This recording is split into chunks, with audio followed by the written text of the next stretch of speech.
മുന്നോട്ടെങ്ങനെ പോകുമെന്ന ചോദ്യം മുന്നിലുയരുമ്പോൾ, സമ്മർദ്ദത്തിൽ ചങ്കിടിക്കുമ്പോൾ ഓരോ ഇന്ത്യക്കാരനും തലയുയർത്തി നോക്കാം.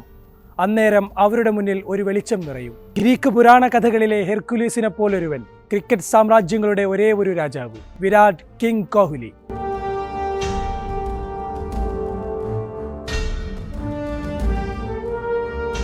പ്രതീക്ഷകളോടെ വീണ്ടും ഒരു മത്സരം നടന്നു.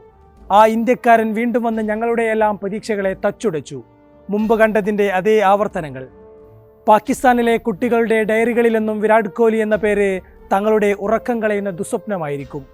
ഇന്ത്യയിലുള്ളവർക്കാകട്ടെ അയാളൊരു സൂപ്പർമാനും.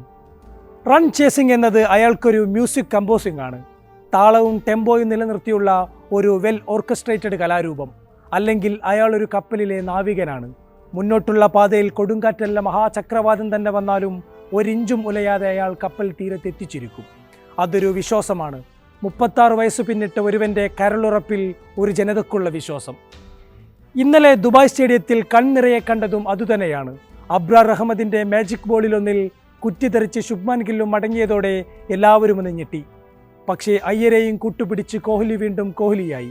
അതിനിടയിൽ 2 പേർ മാത്രമിരിക്കുന്ന 14,000 റൺസ് എന്ന ക്ലബിലേക്കും അയാൾ നടന്നുകയറി. തീ തുപ്പി വരുന്ന പന്തുകളെയെല്ലാം ബാറ്റിൻ്റെ മിഡിലേക്ക് ആവാഹിക്കുന്ന വിരാട് കോഹ്ലി മാജിക് ഇന്നില്ല. പ്രൈം പീരിയഡ് എന്നോ പിന്നിട്ടുവെന്ന് കോഹ്ലിക്ക് പോലും അറിയാം. എങ്കിലും ഇത്തരം സാഹചര്യങ്ങളിൽ അയാൾക്ക് മുകളിൽ ഒരാളില്ല എന്നതിന് ദുബായ് സ്റ്റേഡിയവും സാക്ഷി പറയും. പാകിസ്ഥാനുമേൽ വിരാട് കോഹ്ലി ആഞ്ഞടിക്കുന്നത് ഇത് എത്രാമത്തെ തവണയാണ്? 2012 മിർപൂരിലാണ് അതാദ്യം കണ്ടത്. 330 റൺസ് എന്ന കൂറ്റൻ ലക്ഷ്യത്തിലേക്ക് ബാറ്റ് വീശിയ ഇന്ത്യക്കായി 22 ബൗണ്ടറികൾ സഹിതം അടിച്ചു കൂട്ടിയത് 183 റൺസ്. ആ 23-കാരൻ്റെ ചുമലിൽ ചവിട്ടി ഇന്ത്യ എന്ന് നേടിയത് ഐതിഹാസിക വിജയം. അതേ വർഷം നടന്ന 2020 ലോകകപ്പിൽ പാക് പേസ് പടയെ നേരിട്ട് നേടിയത് 78 റൺസ്. 2015 ഏകദിന ലോകകപ്പിൽ അഡലേഡിലായിരുന്നു അടുത്ത അശ്വമേധം. അന്ന് നേടിയ 107 റൺസോടെ ലോകകപ്പിൽ പാകിസ്ഥാനെതിരെ ആദ്യമായി സെഞ്ചുറി നേടുന്ന താരമായും വിരാട് മാറി. തൊട്ടടുത്ത വർഷം ഈഡൻ ഗാർഡനിൽ 2020 ലോകകപ്പിലായിരുന്നു അടുത്ത പട്ടാഭിഷേകം. പാകിസ്ഥാൻ ഉയർത്തിയ 118 റൺസ് പിന്തുടർന്ന ഇന്ത്യ 23-3 എന്ന നിലയിൽ പരുങ്ങുന്നു. മുഹമ്മദ് ആമിറും മുഹമ്മദ് സമിയും തീ തുപ്പുന്നു. നിശബ്ദമായി ഗാലറിക്ക് മുന്നിലൂടെ മൈതാനത്തേക്ക് നടന്നെടുത്ത കോഹ്ലി ആ കളി 16-ാം ഓവറിൽ തന്നെ ഫിനിഷ് ചെയ്തു. 2019 ഏകദിന ലോകകപ്പിൽ ഇന്ത്യ അനായാസം പാകിസ്ഥാനെ മറിച്ചിടുമ്പോൾ 77 റൺസ് നേടി. 2021 2020 ലോകകപ്പിൽ 10 വിക്കറ്റിന് പാകിസ്ഥാൻ ഇന്ത്യയെ നിഷ്പ്രഭമാക്കുമ്പോൾ പോലും അർദ്ധ സെഞ്ചുറിയുമായി ഇന്ത്യയെ മാന്യമായ സ്കോറിലെത്തിച്ചു. 2022 2020 ലോകകപ്പിൽ കണ്ടതാകട്ടെ ക്രിക്കറ്റ് ചരിത്രത്തിലെ തന്നെ ഏറ്റവും മനോഹരമായ കംബാക്ക് ആയിരുന്നു. കരിയറിലെ ഏറ്റവും മോശം കാലത്തിലൂടെ കടന്നുപോയിരുന്ന കോഹ്ലിയെ ടീമിൽ ഉൾപ്പെടുത്തിയതിൽ പലർക്കും അമർഷമുണ്ടായിരുന്ന കാലം.